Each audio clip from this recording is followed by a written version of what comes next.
मुख्यमंत्री जी, बहुत देर कर दी हजूर आते आते। वाह, मुलायजा 31 जुलाई की घटना और आप जो है 2 दिन पहले यहाँ होके गए हो, और अभी तो आपको इस जिले की लोगों की जो मांग है उन्हीं के प्रति आपकी गंभीरता इस बात से दर्शाती है कि आपने एक सवाल के जवाब में कहा कि यूनिवर्सिटी की डिमांड जो है, अगर यूनिवर्सिटी की डिमांड जरूरत होगी तो हम यूनिवर्सिटी बनाएंगे। अभी मुख्यमंत्री जी, आपको यही नहीं पता लगा यहाँ के युवाओं जो है कितने दिन से यूनिवर्सिटी की मांग कर रहे हैं, कितने प्रदर्शन कर रहे हैं, कितनी वो कर रहे हैं, और आप दिखाने के लिए स्कूल के बच्चों से मिलते हो किसी चीज के लिए? क्या भविष्य देंगे आप उनका स्कूल के भविष्य के लिए कि ना वो स्कूल में टीचर है, ना उनको आगे पढ़ने के लिए यूनिवर्सिटी है? आप किस तरह की मतलब दोगली बातें करते हो मुख्यमंत्री जी?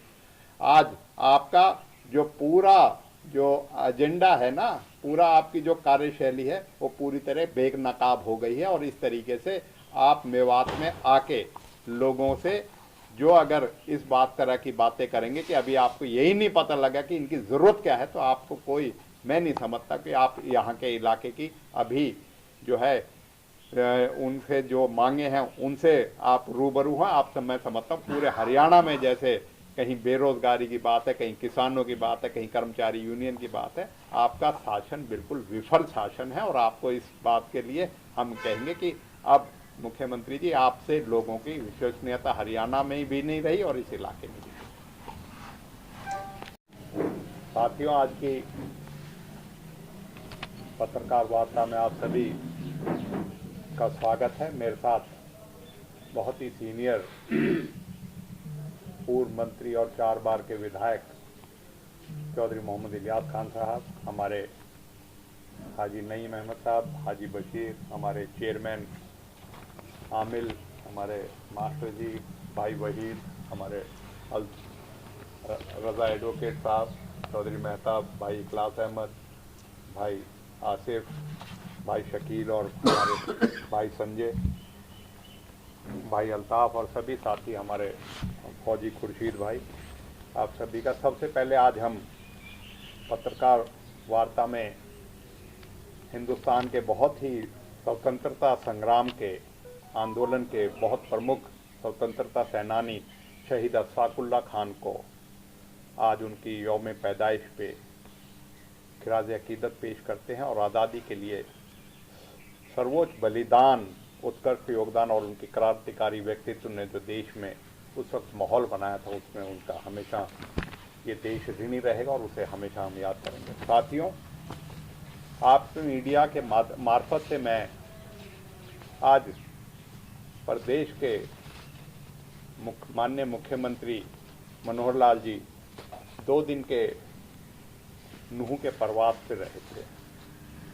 साथियों, मैं इससे पहले बताऊं कि हमारे माननीय राज्यपाल 3 दिन का प्रवास जो है मेवात में जिले में पहले करके गए थे, और माननीय मुख्यमंत्री जी भी 2 दिन का प्रवास जो है पहले करके गए थे। पहले एक बहुत हमेशा से लोगों में उम्मीद रहती थी कि जब भी महामहिम या माननीय मुख्यमंत्री आते हैं तो इलाके को हजारों करोड़ों की सौगात दी जाती है, और जब बड़े बड़े नेताओं की बात होती है तो मैं एक बात आपके माध्यम से आज कह सकता हूं कि हमारे प्रधानमंत्री राजीव गांधी जी ने एक बार प्रोग्राम बनाया था 1984 में, 83-84 में, कि वो नगीना आएंगे। उनके आने की प्रोग्राम फाइनल नहीं हुआ था, लेकिन आने की वजह से यहाँ की उस वक्त सड़कों के 4 चौबंद हो गए थे और उससे सड़कों का निर्माण हुआ था। इसी तरह 1996 में प्रधानमंत्री नरसिम्हा राव पुन्हाना आए थे तो वहाँ सड़कों का, पीने का पानी का और इंफ्रास्ट्रक्चर का बहुत बड़ा एक जो है कार्य जो है लिया गया था। आपको याद होगा साथियों, 1996 के बाद यहाँ फ्लड आया था, बाढ़ आई थी, और उस वक्त मेरे वालिद चौधरी खुर्शीद अहमद यहाँ से विधायक थे और देवेगौड़ा को यहाँ दौरा करा गया था। देवेगौड़ा के दौरे का नतीजा है कि आज आप देख सकते हो कि इतना बड़ा अल आफिया अस्पताल जो है निर्माणीखेड़ा का वो उसकी निशानी है। मेरा कहने का मतलब ये है, मुख्यमंत्री जी प्रवास करते हैं, मुख्यमंत्री जी ये कहते हैं प्रधानमंत्री आकाशवान जिले की वजह से नूह जिले के बारे में बड़े चिंतित हैं, हमेशा बात करते हैं। मुख्यमंत्री जी आप ये तो बताइए कि हमें मिला क्या उसमें। हमें मेडिकल कॉलेज शहीद हसन का मेडिकल कॉलेज का उसका आपने सत्यानाश कर दिया। हमने शिक्षा के मेवात कैडर बनाया था, उसमें शिक्षकों की भर्ती हुई थी, उसके तहत जो है भर्तियां हुई थी। यहाँ हजारों टीचरों को आपने यहाँ से बदल दिया। स्कूल खाली है, मैंने विधानसभा में उठाया था। मॉडल संस्कृति स्कूल में एक भी टीचर नहीं है, आपने स्कूल में टीचर नहीं है, डॉक्टर अस्पतालों में नहीं है। इससे बड़ी बात तो यह है कि केंद्र सरकार की जो अपनी परियोजना है 248A, सड़क जो नूह से अलवर बॉर्डर तक 4 मार्गीय होनी थी और कांग्रेस की यूपीए सरकार का एक फैसला था, आपने 2018 में उसको निरस्त कर दिया और आज भी उसको खूनी सड़क के नाम से जाना जाता है। ये एक परियोजना है तो मैंने वो बताई है जो कांग्रेस के जरिए शुरू करी गई थी और जो शुरू और नहीं करी गई। आज ड्राइविंग ट्रेनिंग स्कीम वो नहीं शुरू हुआ 9 साल में, जो हमने दे दिया। यूनानी मेडिकल कॉलेज आकेड़ा में उस पे काम पूरा नहीं हुआ। मुख्यमंत्री जी आपकी विश्वसनीयता तो इसी पे संदेहजनक हो जाती है कि आपने 2 बार मेवात कैनाल का जो है शिलान्यास कर दिया और पिछला करा हुआ 4 साल से ज्यादा हो गए। जब भी लोकसभा चुनाव आया 2019 का जब कर दिया, विधानसभा का आया जब कर दिया, लेकिन अभी तक उसमें एक बूंद पानी नहीं आया। हर एक बार आप कहते हो, हर एक बार आप आके कहते हो कोटला झील का विस्तारण करेंगे। 9 साल आपको हो गए, आपने जो कार्य कांग्रेस सरकार ने करा था उससे आगे करते हो। फिर आप कहते हो मुख्यमंत्री जी कि प्रधानमंत्री जी बड़े चिंतित हैं। या तो मुख्यमंत्री जी आपकी नीयत में खोट है, या आप प्रधानमंत्री से इस बातों को बिना अपना जो है सिर्फ कहने के लिए कहते हो और उस चीज का किसी चीज के लिए क्यों नहीं। तो प्रधानमंत्री और मुख्यमंत्री और राज्यपाल के आने के बाद तो हजारों करोड़ों की सौगात मिलती थी। हाँ, हमें मिला, क्या मिला? हमें दंगा मिला। हमारा विश्वास जो है आपसी भाईचारा खराब हुआ, उसका नुकसान हुआ। हमें दंगों में संपत्ति, जान और माल का नुकसान हुआ। और वो क्यों हुआ? हम पहले दिन से कह रहे हैं सरकार की जो है अपनी फेलियर की वजह से ये हुआ। अब तो मुख्यमंत्री जी आपका अल्पसंख्यक आयोग जो है वो आपका है, उसकी वो आ गई। आप कहते थे कि ये तो सुनियोजित षड्यंत्र है, बहुत बड़ी ताकतें हैं। क्या कहा है उसने? अल्पसंख्यक आयोग ने कह दिया ना कि कोई जो सुनियोजित नहीं था, कोई ऑर्गेनाइज्ड वो नहीं था, सरकार की अपनी जो कमी है उसकी वजह से था। क्यों? फेसबुक की वजह से था। आपने क्या कार्रवाई करी? हम इसीलिए पहले दिन से कह रहे हैं न्यायिक जांच की कांग्रेस पहले दिन से मांग कर रही है, आज भी कर रही, क्योंकि बीजेपी सरकार इस दंगे के लिए स्वयं जिम्मेवार है। उसकी अपनी खामियां हैं, उसकी जब भी हो सकती है जब उसकी एक जो है इंडिपेंडेंट इंक्वायरी हो और वो जुडिशियल इंक्वायरी हो सकती है। इसीलिए हम इस चीज की पहले दिन से इंक्वायरी कर रहे हैं। और आप मुख्यमंत्री जी अब आप आते हो तो 80 दिन बाद क्यों आए? दंगों में तो आए, 2 महीने बाद आप एक शहीद के यहाँ आप सम्मान करने आए हैं। क्या क्या करने आए हैं? 2 महीने बाद आप शहीद को सम्मान देने आते हैं। ये मुख्यमंत्री जी आपका जो है भेदभाव है। और आप बात करते हो कि दंगों में जिनका जान और माल का नुकसान हुआ उनकी भरपाई का, उनके मुआवजे का, करोड़ों का मुआवजा, करोड़ों का नुकसान हुआ और लाखों का मुआवजा देते हो आप। और वो भी अभी तो कह रहे हैं चिन्हित नहीं हुआ, और कुछ लोगों को मुआवजा देके आप अपनी पीठ थपथपाने का काम करते हो। 90 दिन के 3 महीने के बाद आपकी ये कार्यशैली है किसी चीज के लिए। आपने उनका तो कर दिया जो दंगाइयों ने करे थे, लेकिन उनका क्या किया? जिनको सरकार ने अपनी जो है अपनी कामयाबी को, अपनी जो नाकामी को छुपाने के लिए लोगों के घरों को तोड़ा, दुकानों को तोड़ा, उनके ढाबों को तोड़ा, उनके घरों को, उनके जो है व्यवसायों को तोड़ा। उनका मुआवजा कौन देगा? गरीबों का जो उजाड़ दिया, उनका व्यवसाय उजाड़ दिया, हजारों की संख्या में उनके विधवाओं का, उनके गरीबों का मकान तोड़ दिया, उनका मुआवजा कौन देगा? तो मुख्यमंत्री जी, आप कांग्रेस को जो इल्जाम देते हो ना, कांग्रेस पहले दिन से ही, क्योंकि लोगों की बात उठा रही थी और आपकी नाकामी को उजागर कर रही थी, इसलिए आपको कांग्रेस के जो है उससे बड़ी ठीस है।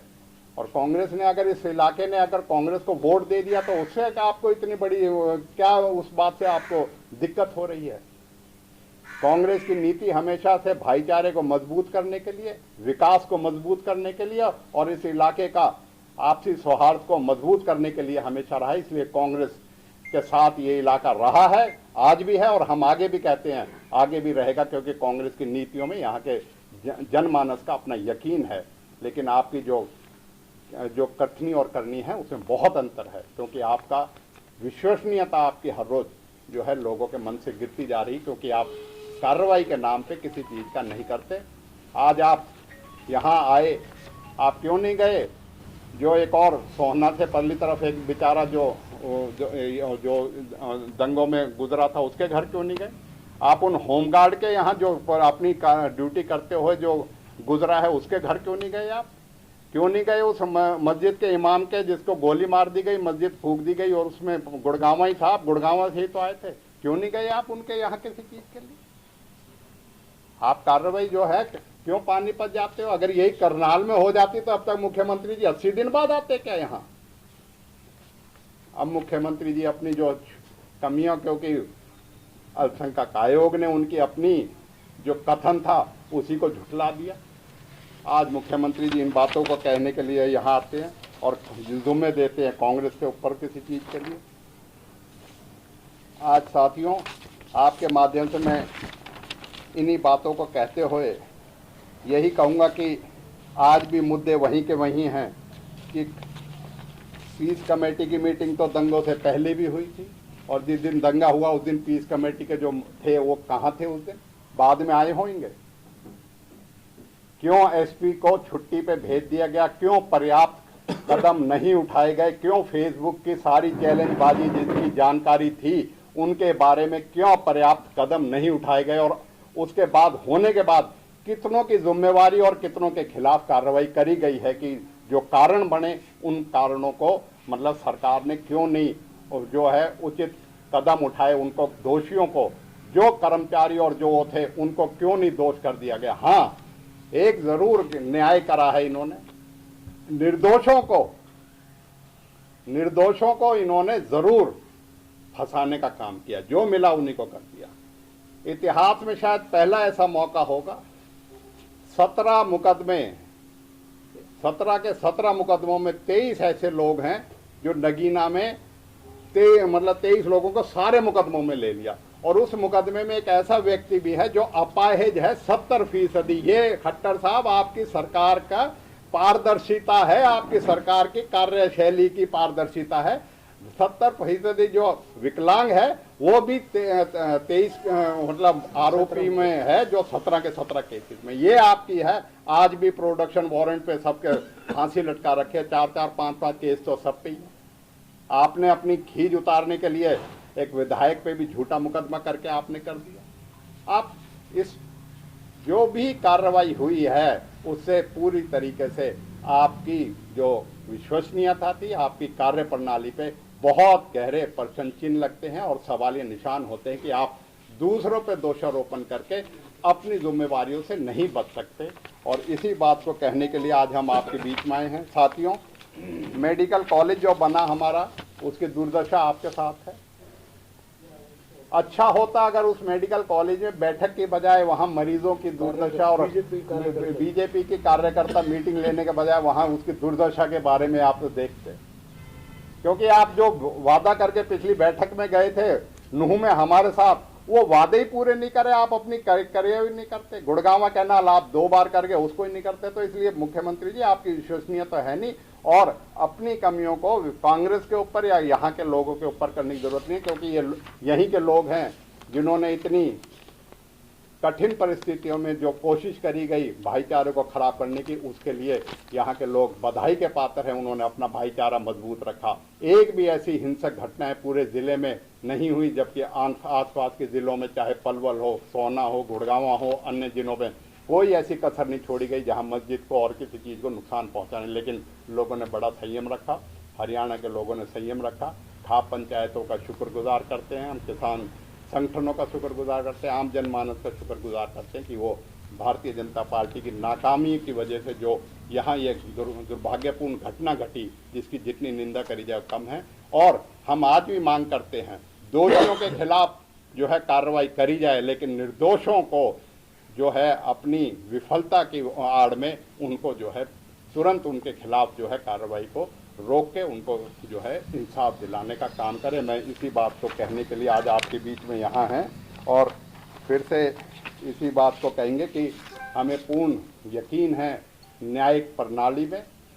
हम उसकी न्यायिक जो है न्यायालय में अपनी न्याय की लड़ाई लड़ेंगे, और जनता के बीच में जाके भी इस भारतीय जनता पार्टी की नाकामी और अपनी जो इसकी फेलियर हुई है और जिसकी वजह से पूरे हरियाणा में एक शर्मसार होना पड़ा है बार बार, चाहे जाट आंदोलन की बात कर लें, यहाँ की बात कर लें, अन्य हिंसक घटनाओं की बात कर लें, क्योंकि हरियाणा में इतिहास रहा है कि भाई किसी तरीके की ऐसी हिंसक घटनाएं कभी नहीं हुई थी। उसके लिए पूर्णतः ये सरकार जिम्मेदार है।